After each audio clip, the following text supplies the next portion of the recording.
everyone, today I have the LEGO Star Wars Razor Crest from the Mandalorian and Grogu movie. It released late April and retails for $150, but I picked it up during the May the 4th event. It is set number 75447, it has 930 pieces as well as 5 minifigures, and already this is a very comparable set to the MTT and Turbo Tank in terms of the overpricing. 900 pieces for that $140 price tag is not a good look. A lot of sets recently, I think this one also gets the downsizing treatment compared to the previous playscale, which we'll be taking a look at later, but I do really like the box art for the Mandalorian and Grogu sets. On the side of the box showcases some minifigures with the Mandalorian and Grogu logo, and then on the back of the box is another look at the Razor Crest with all the minifigures in action, some of the play features that are incorporated, with the background being the New Republic base that appears in the movie, and I think also in season 3 of the Mandalorian. I do really like the background, it looks good. Very excited to build Zeb. Honestly, probably one of the best looking minifigures, dual molded legs and dual molded arms. When you open up the box, there's a total of 8 numbered bags with the instruction manual and a sticker sheet, which there looks to be a good amount of stickers included as well. So let's take a look at the minifigures, with the first one being the Mandalorian himself. This is the same Mandalorian fig that we got earlier in the year for the $10 speeder bike. The only difference being this one comes with the jetpack and not the cape. The amount of printing is very good with both arms and on the helmet as well. I'm glad that LEGO is starting to consistently release that helmet printing, definitely better than the older version. And underneath is the face print of Din Djarin looking like Pedro Pascal. I really like this Mando fig. The printing and shine for the Beskar looks good, and like I said, I really like the helmet. Next up is Grogu, who has a brand new mold for the body. The head looks to be the same as all the other previous versions, but the mold looks good here with the printing on the front. Grogu's got himself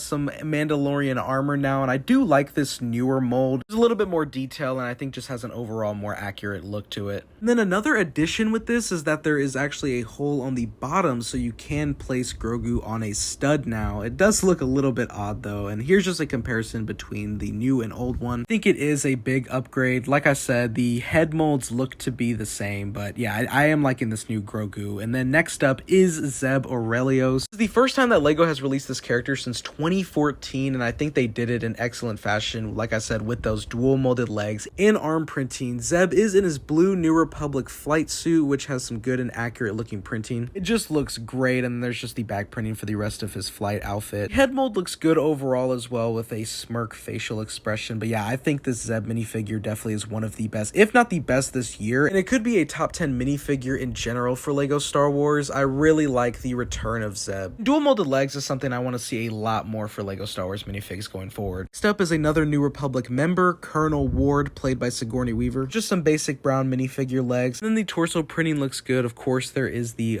officer insignia there. When you take off the hairpiece, there is a secondary face, a more mad looking one, and there's just the back printing. Here's just a side-by-side of the second Colonel Ward minifigure that came in the New Republic X-Wing set. About the same face printing, but there are some slight differences, which I like. And I believe the X-Wing also came with the same hair mold. Lastly, there is an Imperial Remnant Stormtrooper, pretty much the same minifigure from other Stormtroopers that we've been getting recently. The only difference here is the inclusion of the new pauldron piece. Always, I think the printing looks good on the front and back for Stormtroopers. The only thing is the helmet mold, which I think just still looks too big. I think there are some previous versions that look better. Once you take off the helmet, the face print is just a normal face. Let's take a look at the newer pauldron piece. This was introduced for the 327th Troopers in 2025, but here it's just in an all black color, and I do like the new pauldron piece. We'll say though, a negative is you can't fully raise the arm with the blaster, so that definitely does suck a little bit, but I don't necessarily prefer it over cloth pieces or anything like that. But I do like the new piece, and I think it, I think it fits the troopers. Is an Imperial turret for the Stormtrooper to use. I do actually like the design. It's a little loose there at the bottom as it can kind of lift up, but it's connected to a clip piece, so you actually can move it up and down to aim at various things. So I do like that. There's a lot of play to be had for this turret. I like the design overall. It does look like the turret it's based off of. I do wish maybe there's just a little bit more detail. Mid area with that small bar piece kind of sticking out just looks unfinished. Now finally we have the new Razor Crest. The building process was solid. I will say though, during building I really noticed the smaller size here, so it does not help that $140 price tag, but we'll talk about that more later. There are a total of 19 stickers included in this set, so that definitely definitely is a good amount. Anyways, let's go ahead and take a closer look, starting off here at the front with the twin cannons. Very similar look to the previous version and the UCS Razor Crest, but I think they have a little bit more detail here, so I do like that. On the front is a good amount of stickers representing the yellow paint and the armor design of the ship. On each side, you can pull down the panels to reveal just a small section where it looks to be a, power generator with a printed control panel, and then on the other side is just a grill piece, but you can see, a translucent piece there representing a power generator. I think it's what Grogu works on in one of the Mandalorian episodes. And on top is the cockpit that is printed this time with that yellow color scheme. It looks good. Same piece utilized in the previous Playscale version. Once it's off, it reveals the cockpit interior with 2 seats, 4 minifigures, and a printed control panel in the front. The minifigures do fit in there, and they don't have to lay down like other sets. The cockpit fits perfectly, so I do like that. Then moving right along to the top middle section, the yellow paint continues, connecting with a pair of stickers on each side. There are some stud shooters, which of course can fire a stud. Middle is what I believe is the escape pod that's represented in the UCS and Playscale version, but here there is nothing that can detach. But I will say I do like the design. A little bit more of a detailed look, but yeah, that escape pod is not represented here. Of course, there are the 2 twin engine thrusters on each side. I think this is the biggest upgrade